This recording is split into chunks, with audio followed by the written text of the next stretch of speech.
할렐루야. 주님의 평강이 우리 성도님들에게 가득하기를 축복합니다. 오늘 말씀의 제목은 교회의 머리 예수 그리스도입니다.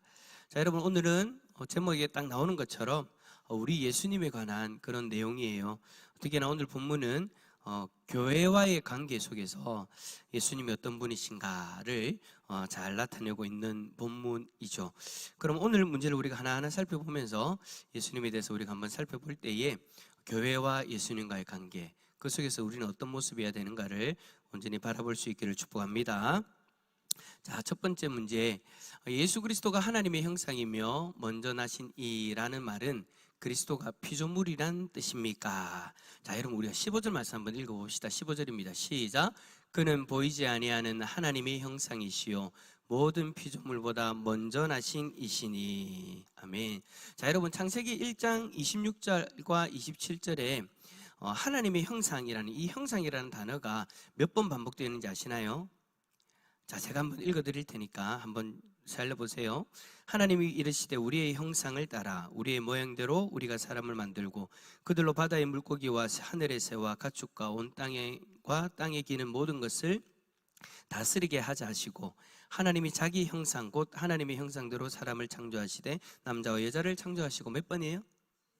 그렇죠. 세 번이에요. 세 번이나 이 하나님의 형상에 대해서 반복을 하고 있습니다. 자, 그래서 이 두 절을 통해서 인류 최초의 시조인 그 아담이 하나님의 형상으로 창조되어졌다는 것을 우리는 분명히 알고 있어요. 그리고 그 하나님의 형상은 피조물인 인류에게, 지금 우리에게도 여전히 남겨져 있다는 것을 우리는 잘 알고 있죠. 그런데 문제는 이 15절에서 예수님이 하나님의 형상이다라고 그렇게 말씀하고 계시는 거예요. 이 말은 우리들처럼 그 하나님의 형상이 예수님에게 담겨져 있다라는 것이 아니죠. 근데 오늘 15절을 보면 좀 헷갈려요. 왜냐? 15절에 보니까 모든 피조물보다 먼저 나신 이라고 그렇게 하고 있기 때문이에요. 그러니까 먼저 나셨다는 이 말은 예수님도 창조되어진 존재다라고 그렇게 말하는 것처럼 보여지기 때문이죠. 그러니까 우리들처럼 예수님도 창조가 되어졌는데 그에게도 우리와 동일하게 하나님의 형상이 담겨져 있다라고 오해할 수 있다라는 거죠. 그러나 여러분, 우리가 성경을 해석할 때에 잊지 말아야 될 원칙이 한 가지 있죠. 그 원칙이 뭐냐? 한 절만으로 그 본문을, 그 문장을 해석해서는 성경의 온전한 뜻을 알 수 없다라는 거예요. 자, 여러분, 15절만 놓고 보면 충분히 그렇게 오해할 수 있어요. 그런데 16절을 보면 이야기가 달라져요. 제가 여러분 성경책 펴놓으라고 했죠. 자, 16절 말씀 한번 읽어봅시다. 16절입니다. 시작. 만물이 그에게서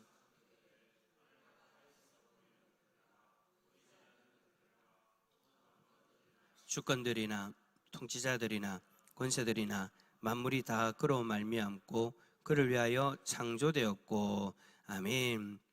자, 여러분, 16절에서 예수님에 대해서 뭐라고 이야기합니까? 만물이 누구에게서? 그에게서. 그가 누구예요?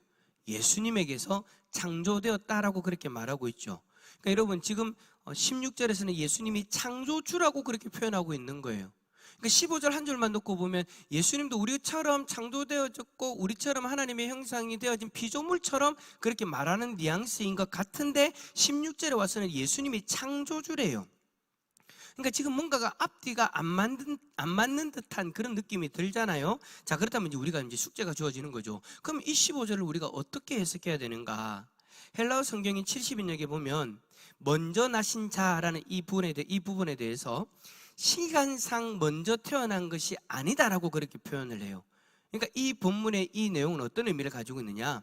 성부 하나님과의 특별한 관계를 나타낸 것이다 라고 그렇게 말씀을 하고 있는 거죠. 그래서 18절에 보면 이 단어가 다시 사용되어져요. 18절에 이 단어가 다시 사용되어지는데 그 의미를 보면 15절에서 그 사용된 의미가 무엇인지, 어떻게 그것을 해석해야 되는지를 알 수 있죠. 자, 18절도 한번 여러분 성경 보면서 읽어볼까요? 18절입니다. 시작. 그는 몸인 교회의 머리시라 먼저 나신 이시니 이는 친히 만물의 으뜸이 되려 하시며. 아멘. 자, 여러분 18절에서는 먼저 나신이라는 이 단어가, 이 문장이 가지고 있는 의미가 어떤 것인지 정확하게 이야기해 주죠. 여러분 어떤 의미로 쓰였어요? 그리스도가 부활의 첫 열매가 되어졌다라는 거예요. 부활의 첫 열매로서 먼저 나신 이가 되어졌다. 죽은 자들 가운데에서 먼저 나시니, 죽은 자들 가운데에서 부활하신 첫 열매가 되어졌다라는 것을 지금 18절에서는 먼저 나신 이란 단어의 의미를 그렇게 사용하고 있는 거죠. 그러니까 여러분, 그리스도가 새 창조의 대표자로서 부활의 첫 열매가 되신 창조자다라는 것을 의미를 가지고 우리가 15절을 바라보면 되는 거예요. 그래요, 여러분, 예수 그리스도가 새 창조의 대표, 이 무슨 말이냐? 죄로 인해 죽은 자들을 자신의 생명으로서, 그리고 자기 안에서 새 창조의 역사가 일어나게 했다라는 거예요. 그게 여러분 우리에게 어떤 일로 일어납니까? 예수 그리스도를 믿음으로써 멸망의 자식들이 하나님의 자녀로서 다시 태어나는 거예요. 우리가 여러분 다시 태어나는 이것을 다른 말로 뭐라고 이야기합니까? 거듭남이라고 이야기하지 않습니까? 그래서 여러분, 우리는 예수 그리스도 안에서 새롭게 창조되어진 거예요. 하나님의 자녀로서 새롭게 창조되어졌다. 새로운 창조주로서 우리는 부활의 첫 열매이신 예수 그리스도를 바라보면서 부활에 대한 소망까지 가지게 되어지는 거죠. 예수 그리스도 안에서 이제 하나님의 자녀로 새로운 삶을 살고 있는 우리가 부활의 첫 열매 되시는 예수 그리스도를 바라보면서 우리는 마지막 날 예수님처럼 부활할 그 소망을 가지게 되는 거예요. 자, 이러한 이유를 통해서 이번 문제, 그리스도와 사람 중에 누가 교회의 머리가 될 수 있습니까?에 대한 답도 우리는 찾을 수 있는 거죠. 자, 18절 다시 한번 더 볼까요? 읽어볼까요? 시작. 그는 몸인 교회의 머리시라. 그가 근본이시요 죽은 자들 가운데서 먼저 나신 이시니 이는 친히 만물의 으뜸이 되려 하시며. 아멘. 자, 18절에서 분명히 교회의 머리는 예수 그리스도다라고 그렇게 말씀합니다. 그 이유는 제가 앞에서 설명했던 그런 이유들 때문인 거예요. 그런데 바울은 교회의 머리가 예수 그리스도라고 그렇게 말하면서 아주 특이하게 그의 몸이 교회다라는 그런 표현을 하고 있습니다. 여러분, 교회의 머리가 예수 그리스도라는 그 말을 통해서 단순하게 예수 그리스도가 교회의 주인이시다라는 것을 드러내는 것으로 끝내도 상관없어요. 그렇죠, 여러분? 예수 그리스도가 교회의 머리다. 여러분, 이 말이 무슨 말입니까? 교회의 우두머리, 교회의 주인이다라는 것으로서 예수 그리스도의 위치만을 이야기하고 끝내도 상관이 없다라는 거예요. 그래도 여러분 문제가 되지 않죠. 그런데도 여러분, 바울은 더 나아가서 교회가 사람의 몸과 같이 유기적인 존재로서 되어져 있다는 것을 표현하고 있는 거예요. 그 이유가 뭐냐? 그 이유는 우리 한 사람 한 사람이 교회로서, 또 각자를 통해서 그리스도의 몸된 교회가 온전히 세워져 가기 때문인 거예요. 그냥 단순하게 예수 그리스도가 교회의 머리다, 교회의 주인이다, 그러니 주인을 따라라가 아니라 교회의 머리가 예수 그리스도가 되시고 우리가 그의 지체가 되어져서 우리 한 사람 한 사람의 삶을 통해서 그리스도의 몸된 교회가 온전히 세워진다는 것을 지금 바울은 이야기를 하고 싶은 거죠. 그리고 거기서만 그치는 것이 아니라 머리 대신 예수님의 뜻을 통해서 우리가 이 땅에서 살아가고 있기 때문에, 그리고 또 교회가 운영되어지고 교회가 조직되어지고 교회가 그렇게 살아가고 있기 때문에 그 뜻과 운영 속에서 우리는 유기적인 지체로서 예수님에게 반응하면 된다라는 거예요. 무조건적으로 예수님이 주인이 따라라가 아니라 그 속에서 우리 각자가 해야 될 역할들, 그래서 그 지체에 대한 그 설명들을 바울이 정말 뭐라고 이야기합니까? 자세하게, 상세하게 우리에게 참 많은 가르침들을 주잖아요. 그런 어떤 존재로서의 우리의 모습들을 깨우쳐 주는 거예요. 교회는 여러분, 우리 한 사람 한 사람이 교회이고 우리 공동체가 교회인 거예요. 우리의 머리 대신 예수 그리스도를 바라보면서 우리는 그리스도의 몸된 교회로서 우리의 삶을 그리스도의 뜻을 받아들여 그렇게 살아가면 되는 거죠. 하지만 여러분, 당시에도 그렇고 지금도 시대에도 그렇고 교회의 머리가 되고자 애쓰는 사람들이 많이 있어요. 교회의 머리가 되고자 애쓰는 사람들. 우리는 분명히 그리스도의 몸이다, 그리스도의 지체다라고 그렇게 분명하게 바울은 이야기를 하고 있는데, 바울 당시에도 그렇고 지금 우리가 살아가는 이 시대도 그렇고 자꾸 사람들이 머리가 되려고 해요. 예수 그리스도가 분명히 교회의 머리다라고 그렇게 선포했는데 자신이 마치 교회의 머리인 것처럼 그렇게 주장하고 나서기 시작한다라는 거죠. 여러분, 예를 들면 어떤 이들이 있습니까? 아주 극단적인 애들, 이단들이 있잖아요. 자기들이 재림예수라고 이야기를 해요. 그러면서 자기들이 교회의 머리가 되어져야 된다라고 이야기하면서 내 말만 따라라, 내가 이야기하는 것이 성경이다라고 그렇게 주장하면서 사람들을 미혹하고 그렇게 멸망의 길로 함께 쳐들어가고 있는 거예요. 달려가고 있는 거예요. 그러면서 말씀은 저 멀리 던져놓고 본인의 이야기가 말씀이 되어져서 그 말씀, 자기의 말을 통해서 더 큰 권위를 누리려고 하죠. 교회의 머리가 되어지려고 하는 거예요. 이러한 이단들은 여러분, 바울 당시, 그러니까 지금 이 골로새서를 쓰고 있는 이 초대 교회 당시에도 많았고요. 요즘은요, 말도 못하게 많죠. 요즘도 여러분 말도 못하게 많아요. 신천지를 비롯해서 얼마나 많은 이단들이 있습니까? 그것들이 결국엔 그건 거예요. 예수 그리스도가 교회의 머리인데 그 머리에 자신들의 교주가 앉아버리는 거예요. 그러면서 마치 교회의 머리가 예수님인 것처럼 이야기는 하지만 결국에는 자기가 그 자리에 실세를 딱 차고 앉아 있잖아요. 근데 여러분, 그거는 아주 극단적인 예들이죠. 그런데 문제는 뭐예요? 일반적인 교회 안에서도 자신이 머리인 것처럼 나서는 사람들이 있으니까 문제가 되어지는 거예요. 여러분, 대부분 누구일까요? 교회의 머리가 되려고 하는 사람들이 누구일까요? 교회의 리더들이죠. 그러니까 사람들로부터 존경받고 사람들이 좀 세워주는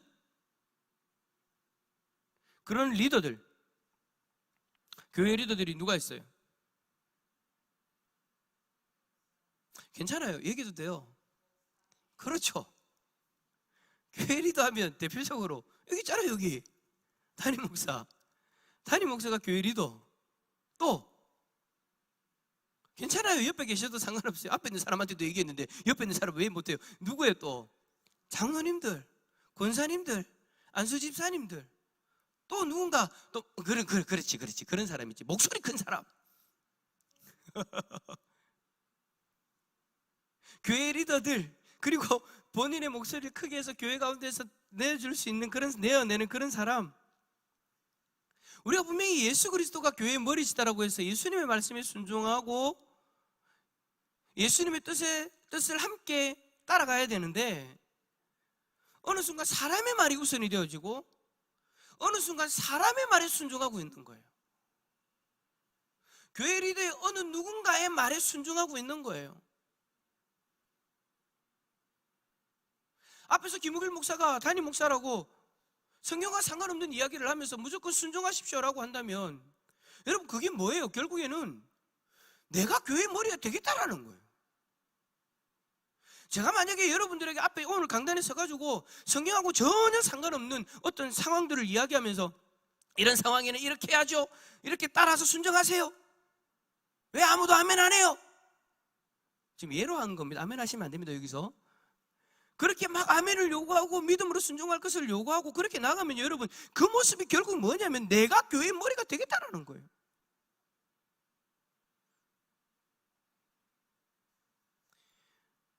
담임 목사뿐만 아니라 교회의 어떤 리더들이 어떤 일들을 할 때 주님의 뜻이 무엇일까를 바라보고 그 주님의 뜻을 향해서 함께 나아갑시다가 아니라 내 생각에는 이거예요, 그러니까 무조건 나를 따르세요 라고 한다면 그게 여러분 결국엔 교회의 머리가 되겠다라는 거예요. 담임 목사도 그러면 안 되고요, 교회의 어떤 리더도 그렇게 하면 안 되는 거예요. 그런데 여러분, 오해하지 마세요. 그런 교회가 많다는 이야기가 아니에요. 많지 않죠. 소수이죠. 하지만 여러분, 교회에서는 이러한 일들이 일어날 가능성이 아주 커요. 아주 커요. 왜냐하면 그 리더십이라는 거, 그 리더십에 어떨 때는 함정이 있어요. 모든 사람들이 순종하고 모든 사람들이 존경하고 모든 사람들이 따라온다라는 그 리더십이 어느 순간 사람의 마음에 교만으로 자리 잡아서 마치 자기가 주인인 것처럼, 마치 자기가 교회의 머리인 것처럼 앞에서 김옥일 목사가 만약에 그렇게 해버리면 교회는 큰일 나는 거죠. 근데 여러분, 그 리더십이라는 게, 교회에서 권위를 준 그 리더십이라는 게 사람을 그렇게 만들 수 있는 가능성이 크다라는 거예요. 그래서 앞에 있는 저도 그렇고 우리 교회에 세워진 리더십들도 그렇고 항상 조심해야 돼요. 항상 조심해야 돼요. 주님의 뜻보다 내 뜻이 더 앞서는 것은 아닌가? 주님이 원하시는 것이 무엇일까를 바라보는 것이 아니라 우리가 무엇을 바라보는가를 더 바라보고 나아가고 있는 것은 아닌가를 항상 돌아보면서 교회 리더십을 가진 사람들은 더더욱 예수님처럼 겸손해져야 되고 예수님처럼 섬기는 자리로 내려가려고 피나는 노력을 해야 되는 거예요. 우리들 가운데 리더십이라는 어떤 그것이 주어졌다면 각 기관의 리더십들 있잖아요. 기관의 회장님들 고개 끄덕여 보세요. 나 다 알고 있는데 왜 고개를 안 끄덕이지? 그죠? 있죠? 각 부서의 부장님들 고개 끄덕여 보세요. 끄덕이라니까.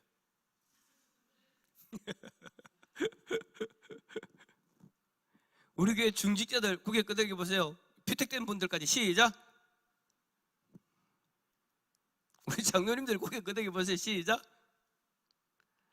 담임 목사 고개 끄덕여 보세요. 따라하면 안 돼요. 우리가 가지고 있는 이 리더십이라는 게 참 여러분 필요한 것이면서도 위험한 거예요.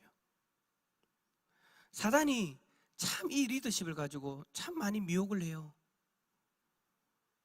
교만한 마음을 가지도록, 마치 우리가 교회의 머리인 것처럼 그렇게 나서게 하려고 사단이 참 우리를 그렇게 꼬드겨요. 그래서 여러분, 교회 리더십을 가진 사람들은 철저하게 예수님 앞에 서야 돼요. 철저하게 예수님을 닮아가려고 노력해야 돼요. 제가 앞에서 잠시 이야기한 것처럼 피 터지게 노력해야 돼요. 예수님처럼 나는 겸손한 삶을 살고 있는가? 예수님처럼 섬기는 자리에 내려가고 있는가? 오늘 새벽에도 잠언 말씀에서 지혜로운 자는 그 입이 무거워서 자신의 지식을 쌓아놓는다고 그렇게 이야기했거든요.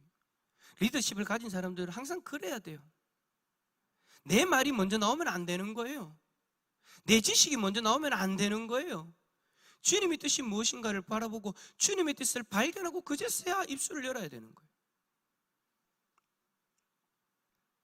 항상 주님을 바라보고 그렇게 낮아지고 그렇게 섬길 수 있어야 되는 거죠. 사랑하는 우리 대상교회 리더 여러분, 저를 포함해서 우리 모두가 교회의 머리 대신 예수 그리스도 한 분만을 바라볼 수 있기를 축복합니다. 교회의 머리 대신 예수 그리스도보다 앞서 나가지 않기를 바랍니다. 교회의 머리 대신 예수 그리스도 앞에서 더 낮아지고 더 낮아질 수 있기를 바랍니다. 만약 우리가 이것을 인정하는 것을 어려워하면 교회는 여러분, 제가 장담하건대 분명히 문제가 생깁니다. 교회 안에서 예수 그리스도가 드러난 것이 아니라 사람이 드러나고 예수 그리스도가 머리가 되는 것이 아니라 사람이 머리가 되기 시작하면 그 교회는 여러분 분명하게 문제가 일어나요.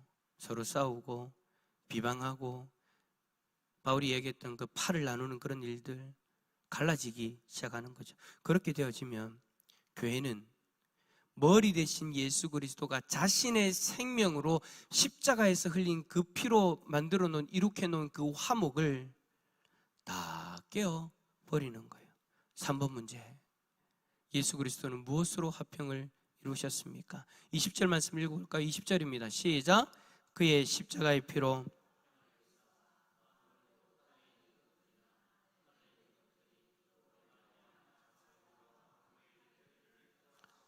아멘. 자, 예수 그리스도는 십자가에 설리신 자신의 피로 화평을 이루셨습니다. 화목을 이루셨어요. 먼저는 죄로 말미암아 하나님과 원수된 우리를 하나님과 화목하도록, 하나님과 화평하도록 만드셨고요. 자신이 흘리신 그 피로서 우리 죄를 다 사해줬고, 결국 우리는 여러분 하나님과 화평하는 그 은혜를 지금 누리기 때문에 오늘 이 예배 자리에 있는 거잖아요. 우리 중에 만약에 그리스도의 피로 말미암아 하나님과 화목을 누리지 못하는 이가 이 자리에서 하나님을 예배를 드린다면 여러분 그 예배는요 하나님 받지 않아요. 아이, 그래도 내가 정성껏 하면 안 되냐? 안 돼요.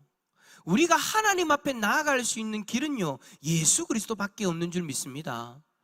예수 그리스도의 그 피로 말미암아 하나님과 화목된 자만이 이 자리에서 똑같이 예배를 드려도 하나님이 기뻐 받으시는 예배를 드릴 수 있는 거예요. 그뿐만이 아닙니다. 교회는 예수 그리스도 안에서 서로의 화평을, 화목을 누릴 수 있습니다. 20절에 그렇게 이야기하잖아요. 예수 그리스도로 말미암아 모든 만물이 자신과 화목하게 되어졌다. 그 화목을 누리는 존재들은요 예수 그리스도를 중심으로 해서 서로가 서로 간의 화목을 누릴 수 있다는 것도 오늘 이 말씀에 의미에 담겨져 있는 거예요. 그래서 그리스도가 머리가 되어지는 교회에는 이 화목이 여러분 반드시 드러나요. 여러분 반드시 드러나야 됩니다가 아니라요 반드시 드러나는 거예요. 이거는 여러분 예수 그리스도가 십자가에서 자신의 보혈로 말미암아 이루어 놓은 일이기 때문에 우리가 예수 그리스도를 머리로 삼고 예수 그리스도의 각 지체로서 예수 그리스도가 화목을 이루었다면 그 교회 안에는, 그리스도의 몸된 교회 안에는 그 화목이 영향을 미칠 수밖에 없는 거예요. 당연하게 그 화목을 누려야 되는 거예요. 그런데 여러분 교회 안에 화목이 깨어져 버렸다. 그러면 여러분 그 이유가 뭔가를 가만히 살펴보면 제가 앞에서 이야기했던 그 문제의 가능성이 높아요. 지금 교회의 머리가 누가 되어져 있는가? 교회의 화목이 깨어졌어요? 만약에 깨어진다면 우리는 당장 교회의 머리가 지금 누가 되어 있는지를 바라봐야 돼요. 누구의 말에 의해서 움직이고 있는가? 누구의 말에 의해서 마음을 줬다, 뺏었다, 낳았다 그렇게 하고 있는가? 누구의 말에 순종하고 있는가? 누구의 뜻을 쫓고 있는가? 화목이 깨어진 교회는요 대부분이 그래요. 예수 그리스도 외에 또 다른 머리가 등장하여서 자신이 머리라고 주장하고 있는 거예요.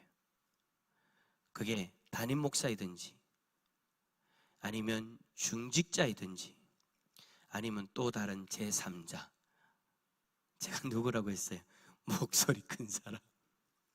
아니면 슬금슬금 교회에 숨어 들어와서 교회를 휘어잡으려고 하는, 교회의 머리 위로 올라가려고 하는 이단일 수도 있는 거죠. 그래서 여러분 우리는요 교회의 화목을 위해서라도 교회의 머리를 여기 앞에 있는 담임 목사가 아니라 중직자가 아니라 예수 그리스도의 심을 인정해야 됩니다. 예수 그리스도가 우리의 머리이심을 인정해야 됩니다. 여러분 예수 그리스도를 머리로서 인정한다는 말이요 여러분 단순하게 그래 우리 교회 주인은 예수님이지 이게 아니에요. 여러분 예수 그리스도를 머리로서 인정한다는 것은요 우리 모두가 예수 그리스도를 바라보면서 예수님이 걸어가신 그 길을 따라간다는 거예요. 예수님이 우리 교회의 머리십니다 라고 이야기를 했는데 예수님은 이 길로 가고 있는데 다른 길로 간다? 그거는 여러분 예수님을 머리로 인정하는 게 아니라 다른 길로 인도하고 있는 그 사람을 머리로 두고 있는 거예요. 여러분 예수님을 머리로 둔다는 것을 말로만 인정하는 것으로 고백하는 것으로 끝나는 건 안 됩니다. 예수 그리스도를 머리로 인정한다면 우리의 교회의 삶이, 우리 자신의 삶이 정말 머리로 인정하는 삶인가? 예수 그리스도를 머리로 인정하는 삶인가? 그분의 뜻을 바라보면서 그분이 걸어가셨던 것, 그 길, 그분이 우리에게 말씀하셨던 그 모든 것들, 그 뜻을 바라보면서 준행하며 살아가고 있는가? 그리고 그분만을 증거하며 살아가고 있는가? 사랑하는 성도 여러분, 우리 대산교회의 머리는 예수 그리스도이십니다. 그러니 여러분, 김옥일 목사의 사람의 말에 귀를 기울이지 마십시오. 김옥일 목사가 만약에 앞에서 성경이 아니라 다른 이야기를 하고 다른 주장을 한다면 여러분 그거 듣지 마세요. 하나님의 말씀만 들으세요. 그리스도의 뜻만 받아들이세요. 그리고 그 뜻에만 순종하십시오. 만약에 혹여라도 김옥일 목사가 앞에서 자신의 뜻을 주장하고 자신의 뜻에 순종하라고 여러분들에게 요구한다면 여러분들은 저에게 말씀해 주셔야 돼요. 목사님은 교회의 머리가 아닙니다 라고. 물론 요거를 좀 지혜롭게 얘기해 주세요. 지혜롭게 얘기를 해 주셔야 돼요. 교회 어느 누군가가 만약에 그렇게 하고 있다면 우리는 분명하게 권면해서 깨워줘야 돼요. 에이 어차라다 말겠지. 아니요, 교회는 또 그러면 안 되잖아요. 교회는 화목케 하시는 예수 그리스도로 말미암아 하나 되어진 공동체인데 누군가가 그릇된 길을 가고 있고 누군가가 그릇된 말을 하고 있다면 정말 사랑하는 마음으로 지혜롭게 그 부분을 깨워줄 수 있어야 되는 거죠. 그래서 여러분, 우리 모두 우리의 머리 대신 예수 그리스도만 바라보고 예수 그리스도의 뜻만 쫓아가고 예수 그리스도가 걸어가신 그 길을 함께 걸어갑시다. 우리는 그러려고 세워진 그리스도의 몸된 교회입니다. 그렇게 살아가는 우리 모두가 다 되어질 수 있기를 예수 그리스도 이름으로 축원합니다.